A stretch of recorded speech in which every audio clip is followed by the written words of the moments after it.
我哋成日都話香港生活步伐好快，快到你未必能夠抬頭望下身邊嘅事物。今日我哋跟住情尋香港嘅溫佐治先生帶我哋嚟到油麻地。佢係一位80後嘅文科生，係香港文化組織情尋香港嘅聯席創辦人。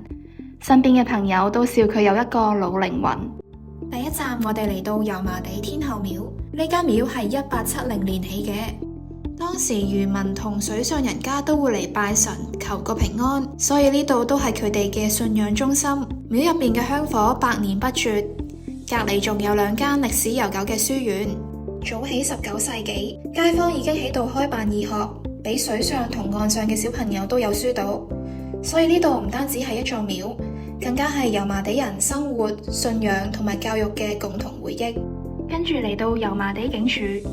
呢座2級歷史建築係以愛德華式建築風格聞名，呢度你未必入過去，但一定喺港產片見過，亦都係無數港產片迷同遊客朝聖嘅地方。最後我哋嚟到油麻地果欄，雖然我哋係晏晝時間到，冇咗凌晨嗰種熱鬧嘅叫賣聲，但見到啲木板車、生果箱同埋空氣中淡淡嘅生果味，依然能夠感受到檔主為2餐搏到盡嘅辛酸同埋堅持。